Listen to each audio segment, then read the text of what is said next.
Isang mapagpalang araw po sa ating lahat. So ngayon nga po, andito po ako sa Barangay Bakalan at kasama ko po ngayon si Sir Ronnie at nandito kami ngayon sa Barangay Hall kasi may aayusin kami na account dito sa Barangay Bakalan. Pero bago kami pumasok noon, nag-login muna kami para at least may proof tayo na pumunta tayo dito sa Barangay Hall ng Barangay Bakalan. At pagkatapos nga naming mag-login ay kami na pumasok doon sa Barangay Hall at hinintay namin si Barangay Captain ng Barangay Bakalan upang mabigyan kami ng advice kung ano yung dapat namin gawin doon sa isang case namin na kinasasangkutan ng kanyang nasasakupan. At pagkatapos nga namin na mas-settle doon sa barangay yung dapat namin kailangan gawin at nabigyan kami ng advice ni barangay captain, ay kami na bumaba at nagpatuloy sa aming trabaho. At ayun nga, at paglabas namin dito sa barangay hall, kami ay dumiretso doon sa unahang bahagi ng Barangay Bakalan kasi may pupuntahan kami dito na isa sa mga customer na dapat naming masingil ngayong araw.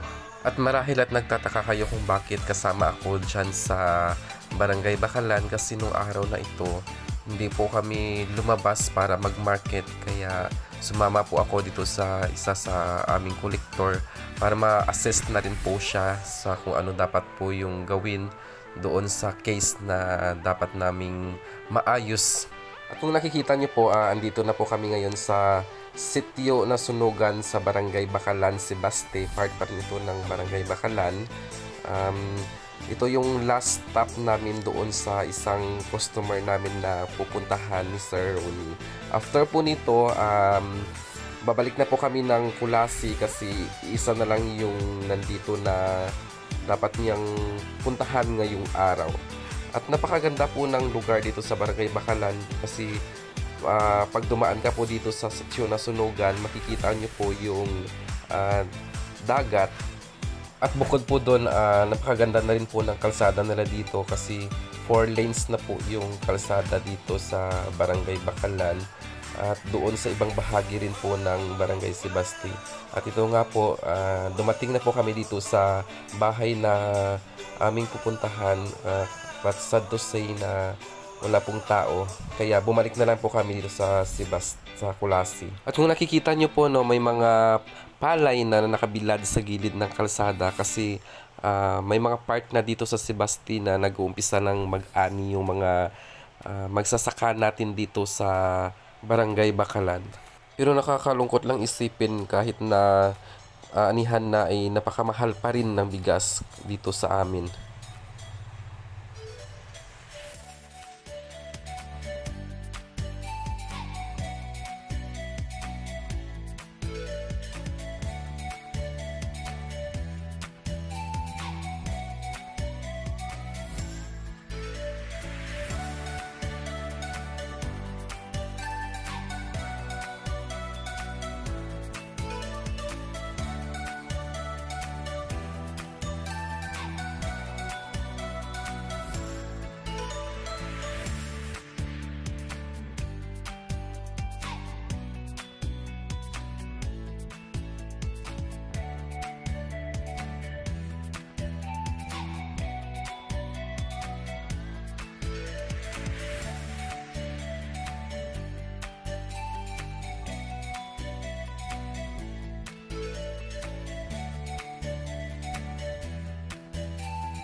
Ayan guys, andito na kami ngayon sa Barangay Naba sa Kulasi at may iikutan na kami dito na customer din namin dito sa Kulasi.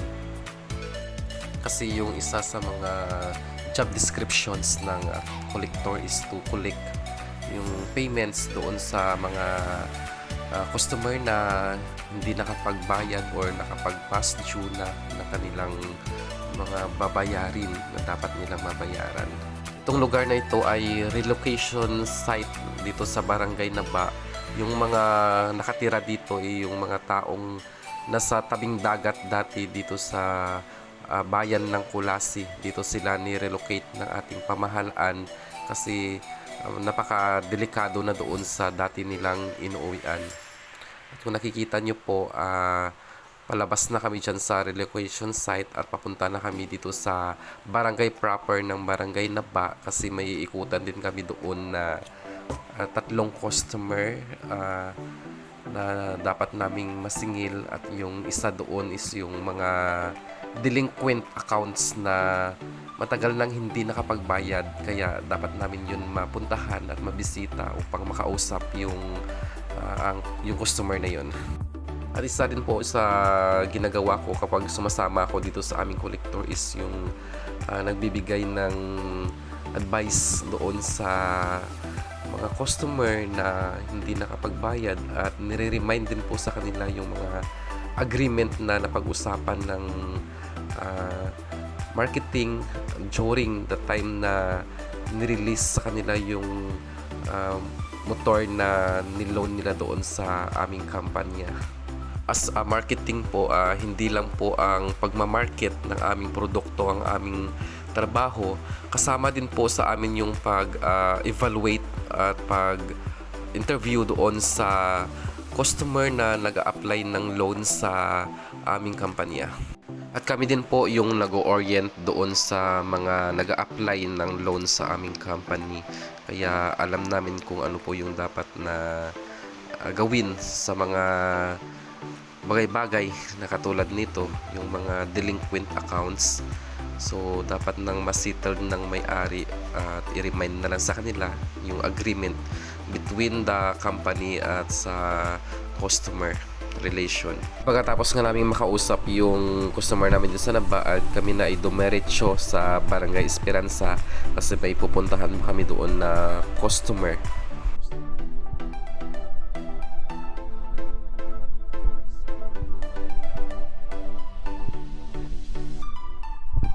At ang isa sa mga bagay na natutunan ko sa pagsama sa field, napakahirap po ng trabaho na ginagawa ng ating mga collector kasi sila po yung front line na nakakasalamuha ng ating mga customer kasi minsan hindi naman po maiwasan, may mga customer po tayo na galit sa tapag sila po ay sinisingil, pakiusap lang po, huwag po natin silang pagalitan. Kasi in the end of the day, empleyado lang din naman po sila. Sumusunod lang po sila doon sa utos ng management. Kasi pag hindi po nila sinunod yung utos ng management, hindi mawawalan po sila ng trabaho. Kaya be responsible enough kapag tayo ay may mga bagay na inutang. Kaya dapat po natin itong mabayaran.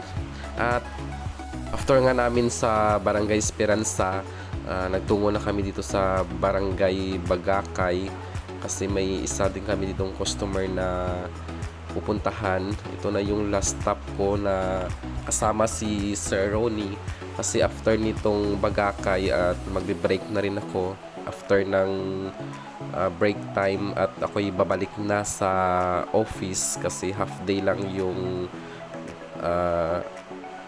pagsama ko sa kanya dito sa field. Kasi after nito, may mga gagawin pa rin akong reports doon sa office.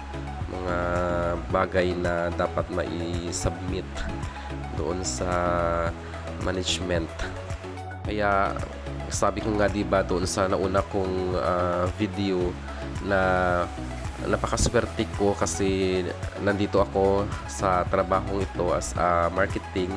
Ayun nga, nakakapunta ako at nakakaikot sa mga lugar na hindi ko pa napupuntahan, mga lugar na hindi ko pa nakita. Kaya napakaswerte ko talaga sa work ko na to. Although challenging yung trabaho na ito, wala naman tayong magagawa kasi ito yung pinili nating pasukan na trabaho, kaya dapat gawin natin yung dapat nating gawin upang ma-promote natin at maibigay yung nararapat na in-expect ng ating management. So ayan, malapit na kami dito sa school ng Barangay Bagakay at Pagdating nga namin doon sa unahan, may nakita kaming isang bata na estudyante. Siya ay umiiyak kasi yung gamit niya kumalat doon sa kalsada. So ito siya guys.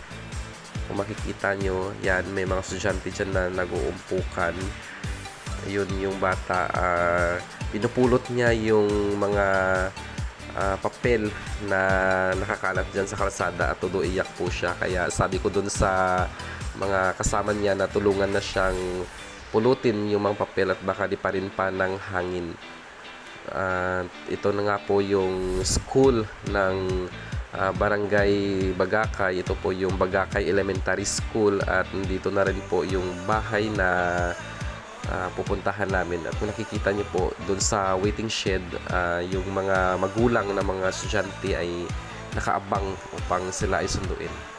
Isa rin po sa mga challenge na napakahirap sa pagiging collector is yung pupunta ka sa bahay tapos bukas naman yung bahay, pag tinawag mo walang tao, pero andyan lang naman yan sa loob, nagtatago at nakikinig kung yung collector ba ay aalis na or hindi pa. At pag nakaalis na yung collector, tsaka naman sila lalabas. Huwag naman po natin taguan yung collector kasi kawawa naman po sila.